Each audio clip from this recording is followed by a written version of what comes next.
Good evening, everybody, and welcome to Apex Racing TV and iRacing Live for rounds 4 of the showdown in the iRacing MSA British Sim Racers Touring Car Championship. Once again, I'm Andrew Woodhouse, joined by Adam Bath and iRacing World Championship driver Alex Simpson. And Alex, I know you've driven a lot of laps here around Donington Park for the World Championship Series, the Grand Prix Series, things like that. What do you make of this circuit, and what do you think it's going to bring to the Kia Optima on the GP layout tonight? Yeah, iconic track. Obviously, lots of famous corners, lots of great races been here. Talking of GP, who can forget Ayrton Senna's lap in the wet around here? Absolutely fantastic opening lap. Really showed what he was made of that day. And it is a fantastic circuit. It's a lot of fun to race. I have to say, I think it's a lot more suited for something like the Kia, just a little bit slower. Lots of places where the track switches back onto itself, so I think we're going to see a lot of side-by-side racing and action tonight. Definitely some slipstreaming, maybe going into the chicane, into the hairpin, and turn 1 definitely going to be probably the best place to overtake. Let's just hope we don't have carnage going down the Craner curves. Adam, this circuit, the GP layout, slightly different to the national circuit. Would you better tell the viewers at home exactly what the difference is? Okay, so if you watch the BTCC at home, at the end of the lap we usually go through the right-left chicane and onto the start-finish straight. But those of you, like Alex was saying, have watched the 1993 European Grand Prix here will know exactly where we're going. We're going to turn left-right instead and head on to the Melbourne Loop. There's a nice overtaking opportunity going into the hairpin, and then we head back on ourselves into the final corner, which rejoins the national layout, and away we go onto the front straight. So that's the GP layout here at Donington, and also we'll run you through the championship standings going into this race meeting. Wojciech Swidovic leads Dan Kraft by 55 points. Then 6 points behind him, it's David Baker in third for Racer with CQR. Stelian Chepelevsky is in fourth place, quite a way back, almost 100 points behind David Baker. 5 points behind Stelian Chepelevsky is George Simmons in fifth. Alex Walensky is in sixth with Jamie Rushworth, 7 points behind him.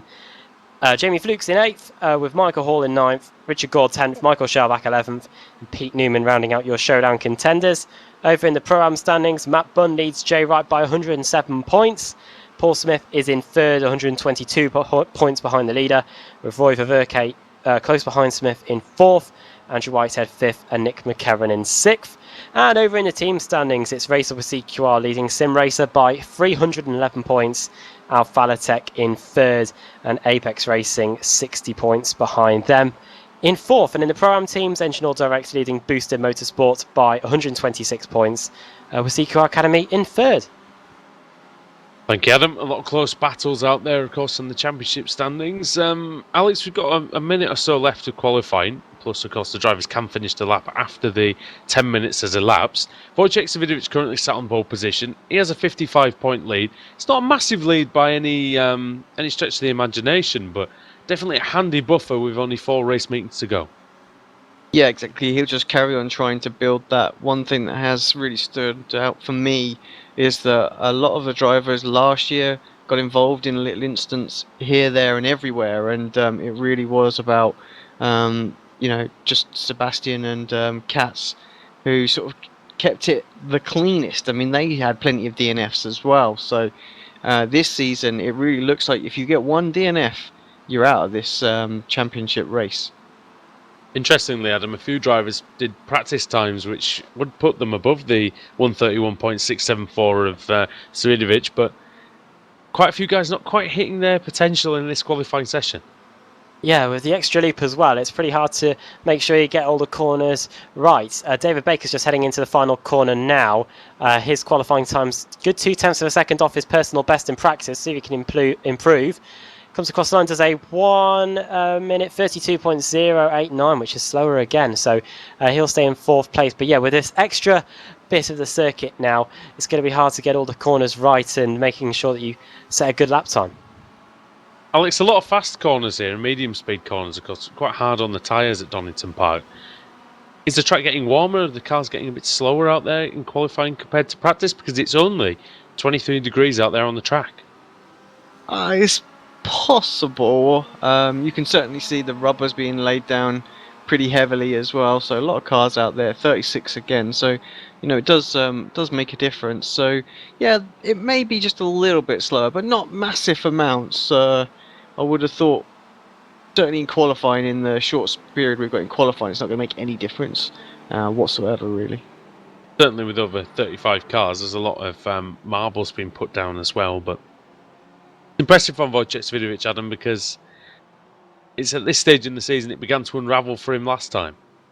Yeah, it was at Mosport pretty much this time last year where him and Stevens had that collision, and that was the second consecutive penalty in a week for Wojciech, and it really put him back in the standings. And then after that, it was just a two-horse race between him and Andreas Katz, between Jobin and Katz for the title. But here he's doing pretty well. He hung back towards the end of the regular season because he knew he had the podium credits. Started off the showdown in the first position and has remained there pretty much ever since we began. And he's got a 55-point lead at the moment. Jamie Fluke in second. Downecraft, his nearest championship rival, will be starting in 12th. Yeah, and that's not what Dan Craft wanted either. He did a 31.6 in the practice session, only a 32.1 in qualifying, so a little bit of work to be done there. You can see a couple of big names starting at the back. You've got Simon Field and Ashley Sutton who will be taking up the back row of the grid. So, or some of the back rows, of course. Field now starting 31st, Sutton 35th.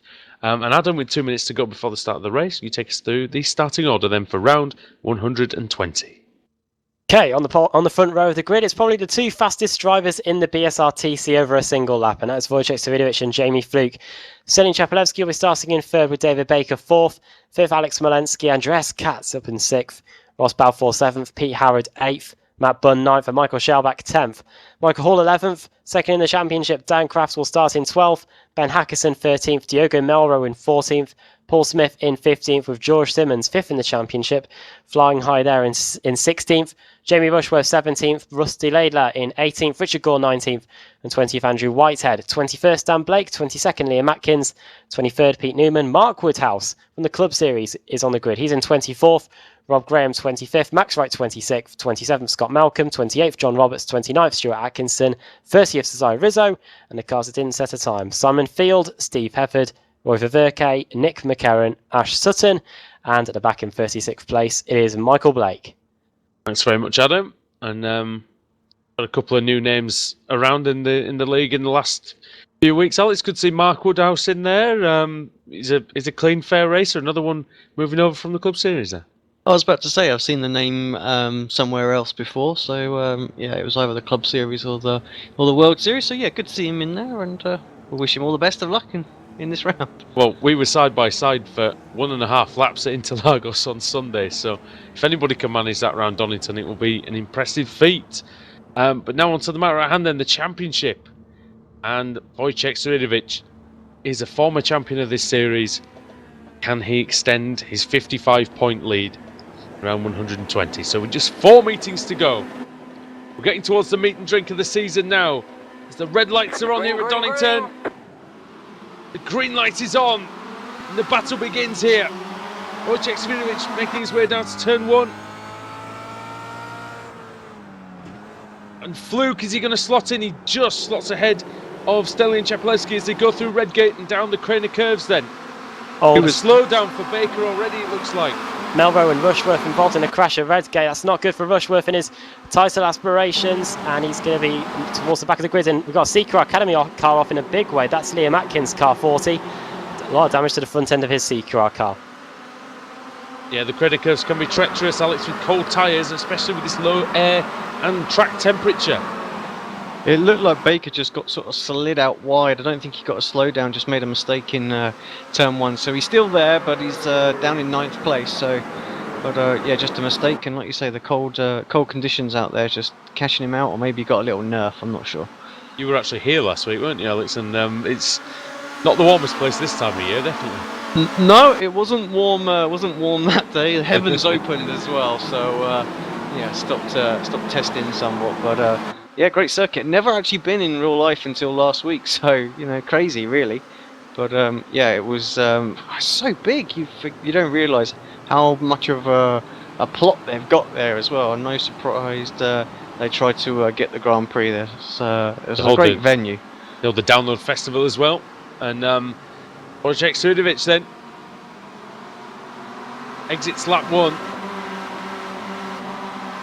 Tell you what, he's already driven a very nice first lap. Managed to keep it nice and controlled. It's a 10-lap race here. There's 4 10-lap races tonight for everybody watching on Apex Racing TV and iRacing Live, and of course around the world on TV, wherever you may be. Thanks for joining us. Andrew Woodhouse, Adam Bath and Alex Simpson bringing you this coverage.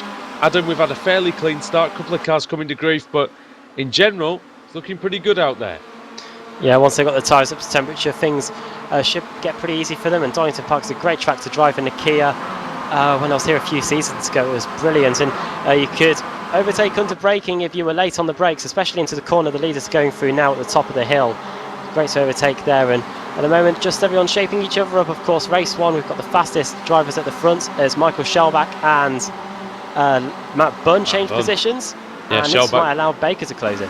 Shellback going through on the inside, so the German driver making some progress. Dave Baker, he'll be looking to make a move as well, and it's pretty much the same length, even with his foggy S. Down the inside goes Bunn. And a lovely riposte there from Matt Bunn. Can he keep it? Coming into the Melbourne hairpin. Shellback's going to go down the inside anyway. He's not going to give Bunn much of a choice. Bunn can't get the cutback, but David Baker can. And that's excellent work there. And also getting pushed wide is Michael Hall. Baker's got to slow down. He went too far across the inside, Alex. Yeah, that's unfortunate for Baker. This race is unravelling pretty fast, and he's going to find, well, he's all the way down in 18th place now, so that's the trouble. You make a mistake in these packs, you just fall miles. I mean, look at that. Look at that shot down the straight. You can't afford a second or two slowdown. I mean, this really is going to hurt you. He's lucky he got that at the end of the lap 2, Adam, because any earlier, and I think he might have ended up right near the back of the field. We've seen that before. Yeah, we saw it at Monza a few weeks ago, and we're seeing it here again. David Baker third in the championship, was only 6 points behind Towncraft going into this race meeting, and he'll have to hope that he gets lucky with the reverse grid in races 2, 3 and 4 so he can vault himself back up the field. Pete Harrod's had a good start. He's up to 6th. He loves this track, Adam. He's taking the Club Series title here, and 2 places off the start. It's the highest we've seen Harrod all season in the Pro Series. Yeah, and he's doing a good job for CQR Academy, of course, because they're in the battle for the Pro-Am Teams Championship. And Pete Harrod, yeah, getting 2 Club Series championships here in the final rounds of the season.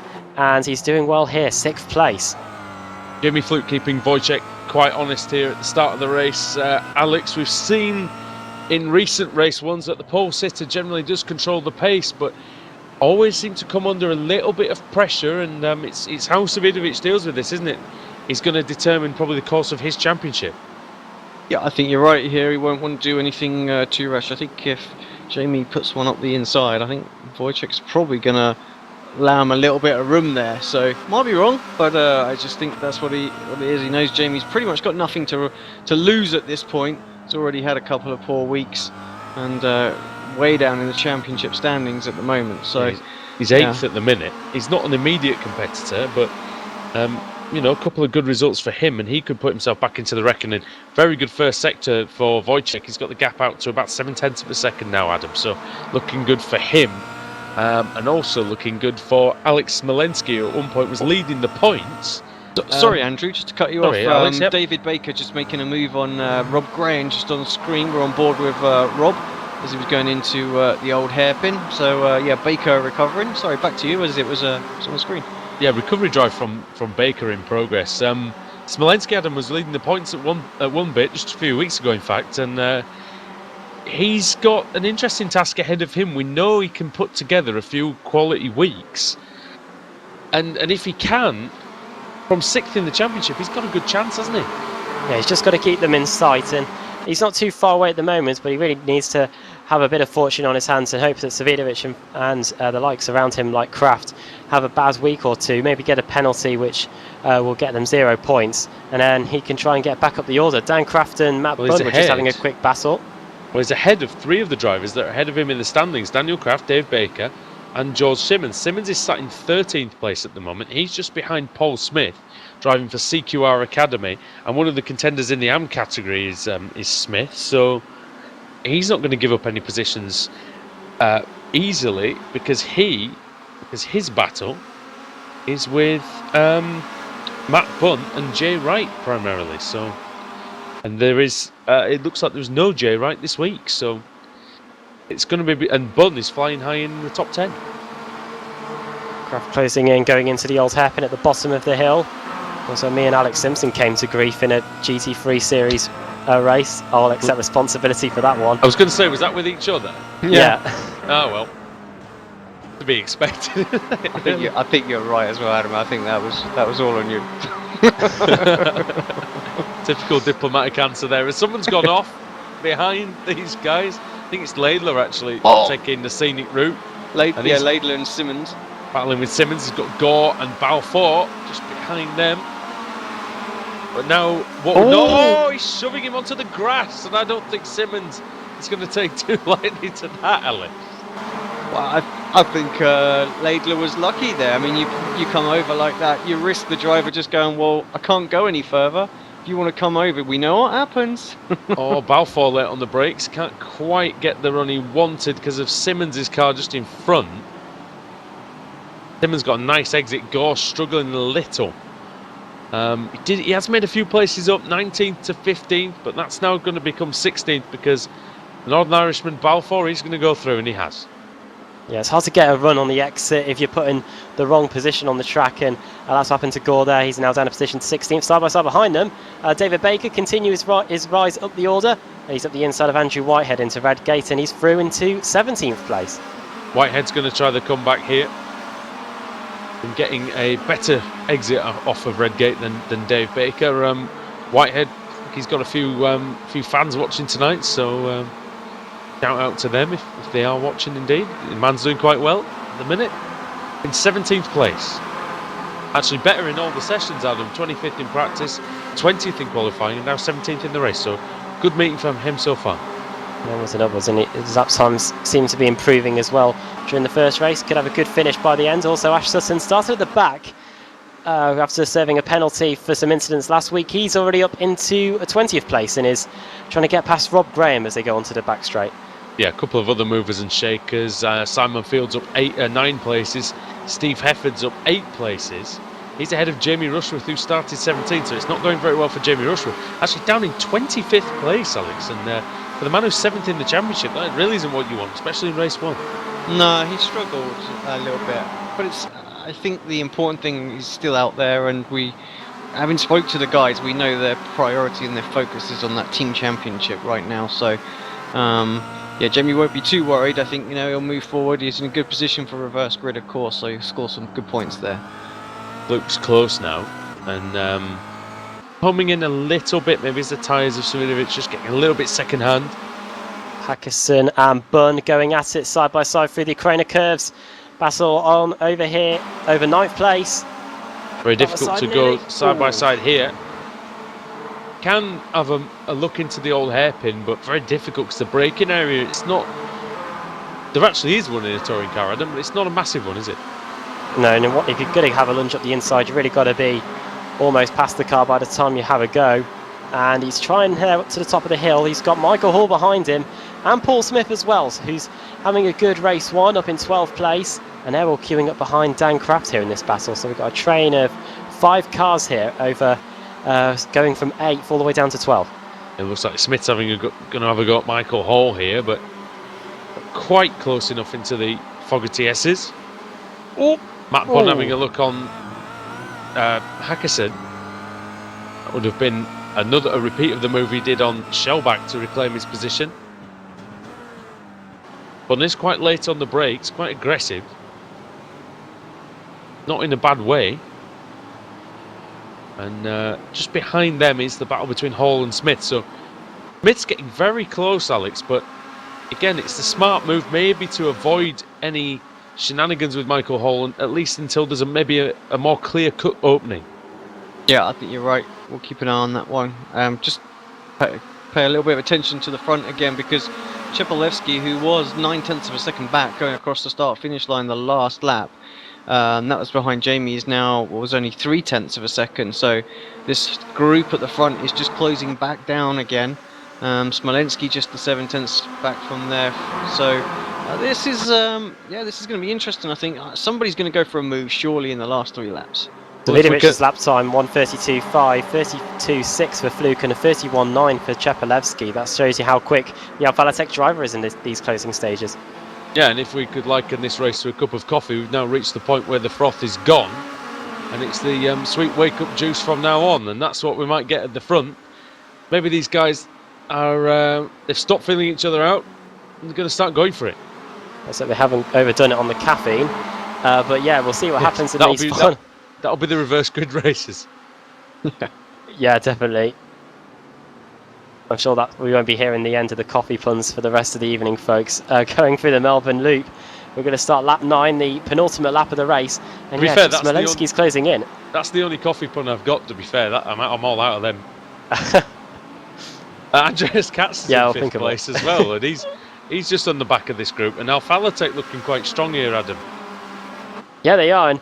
And considering that Chepelevsky was leading the championship at the end of the regular season, they're starting to claw their way back into it. Shellback had an awful start to the showdown, of course, but Katz doing a good job for Alphalatech here, of course. He's helping them out in the team's championship, and with a 2-time champion in your team, you're definitely going to get results. Yeah, car number 2, and currently Alphalatech have 3 drivers in the top 7.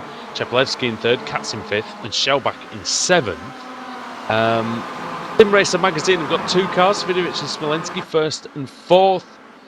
And then it is, in terms of the rest of them, just the 1 car for Friction Racing. And then, yeah, CQR Academy looking good as well, but they won't factor into the Pro Teams Championship, of course. We've got a boosted car in there as well. We've got, in Ben Hackerson in 9th place. Yeah, and Boosted Motorsport have had a pretty solid season, really, in all honesty. Improvements again. As Paul Smith was having some more connection issues. He had some of these, didn't he, the other day? Last week he disappeared in one of the races. Oh yeah, Okayama in the World Series, which we were covering there. Wasn't good there. And he's slowing down. I don't know if that's a...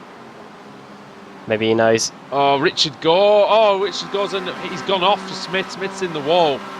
Because he got hit by Richard Gore, and there's absolutely nothing I think either of them could do on that occasion, because that's what happens when the connection issues are there. We've seen it many times. And Alex, you have technical problems in sim racing as well, and that's just an example. Yeah, unfortunately we weren't really paying any attention to that on the screen at the time. It's almost impossible to follow someone that's flashing all over the place. So, but yeah, it's just it's a shame for him. But yeah, his showdown's not going the way he planned, and unfortunately that just affected it. Right, final lap. And that lads. means Fluke was close, but it seems to be that Svidovic is just a bit faster through the first couple of sectors, and Jamie closes back again on this last one, so maybe he's going to go for it. He's got the chance. He's a second gap, now or never. Yeah, maybe he needs to have a look into the Melbourne Loop. If there is a place where you can just go hell for leather on the brakes, it is there. Have a good foggy S's, which he actually has done. He's not close enough for a move here, no chance. Far too far back. And you know, it's been yet another race where we've had a textbook drive from the man who was fastest in practice, he was fastest in qualifying, and he's led every single lap of this race. Coming round Goddard's for the last time then, it will be Sim Racer Magazine, and it will be Wojciech Swiatovic, who takes the victory of round 120 here at Donington Park in the iRacing MSA British Sim Racers Touring Car Championship. Jamie Fluke is second, Delian Chepelevsky, who is 4th in the championship, takes 3rd in the race. Alex Smolensky, a good result for him in 4th. Andreas Katz in 5th, and Pete Harrod coming home in 6th. There was a change of position there just in the final corner. Simmons got past Laidler for 12th place in the end, with the engine or direct car getting ahead of the Alphalatech car. But yeah, Svidovic and Fluke and Chepelevsky, the best 3 in the field there in that opening race. Didn't put a foot wrong, either of them. And yeah, they stayed in their 1, 2, 3 positions there for a pretty perfect race. It really does show that every little helps, every point counts, Alex. You know, getting a position on the final lap could be the difference between getting into the prize money or not. Absolutely, just a point, like you say, a point here, point there, and there's some real cash on the table. So good, consistent finishes. Paul Smith managed to finish as well, even though he had his issues. So that's important for his championship too. He hasn't lost too many points. So yeah, good race really. When you look at, we only lost 2 people at the end of that one. So really strong race. Yeah, and they were the cars of Melrose and Atkins, who came to grief on lap 1. So. Yeah, after the first couple of corners, Adam, everybody else survived, and that's what we like to see in race 1, isn't it? Yeah, and Rushworth was able to fight back through after his contact with Melrose. He got up to 22nd place, and apart from those only 2 retirees, I think we did pretty well then. We'll see if that is able to carry on in the following 3 races. Yep. And it's running through the finishing order then. Takes the win. Read your mind. Second is Jamie Fluke, half a second behind in the end. Sterling Shevchelevsky completes the podium. Alex Malensky 4th, Andreas Katz in 5th, 6th for Pete Harrod, 7th Michael Schalbach, 8th Dan Graff, 9th Ben Hackerson, Matt Bunn rounding out the top 10. Michael Hall finishes in 11th, 12th for George Simmons, getting that position in the final corner on the final lap. Rusty Laidler finishing in 13th, with Ross Balfour dropping down the order during the race, started 7th, finished 14th.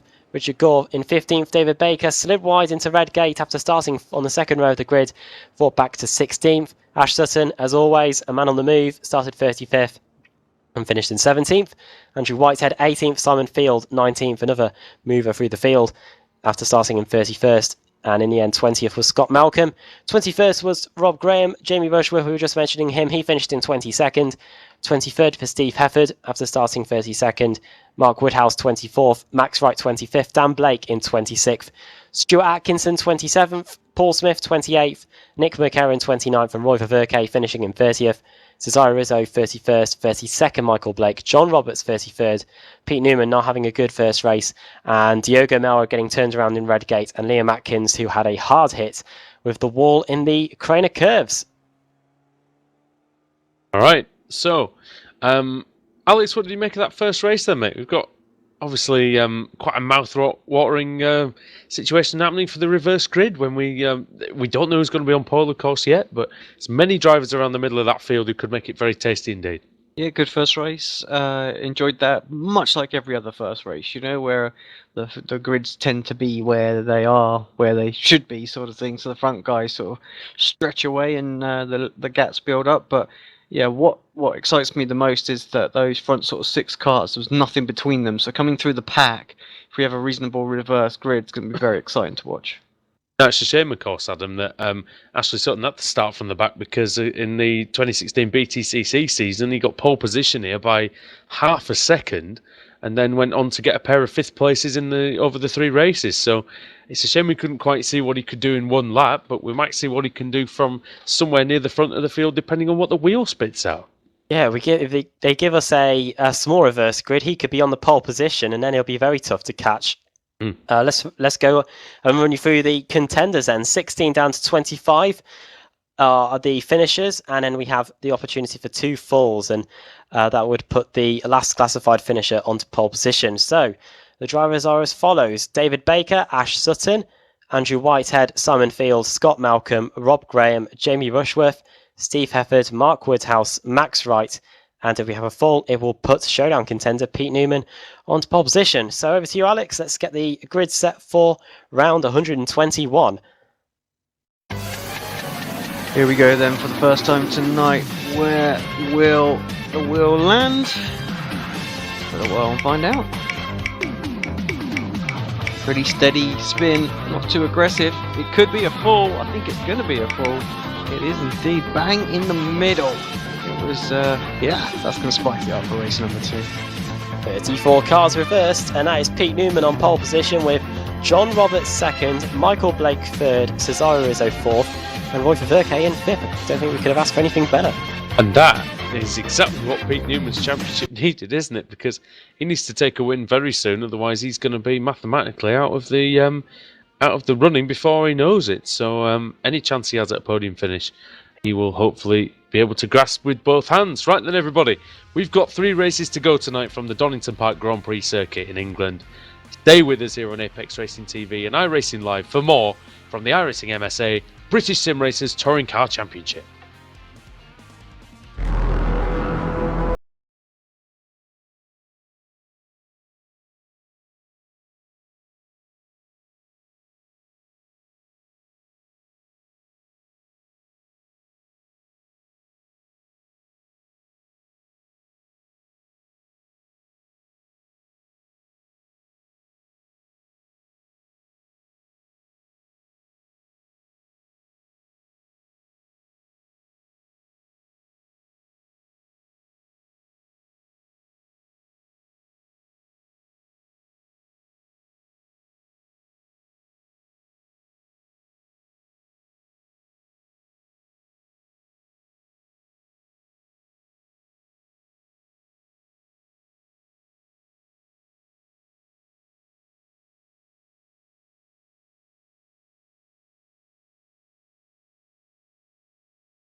Simulated racing can be awesome, but it can also be kind of a free-for-all.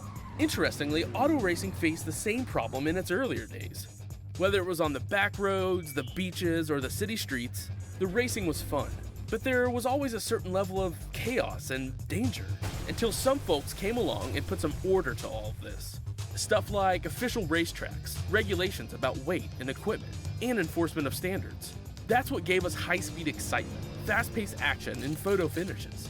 That's when racing became racing. The guys over at iRacing.com have made the same transformation in the world of sim racing. Sure, they've got the most accurate tracks and realistic cars out there, but that's just the start.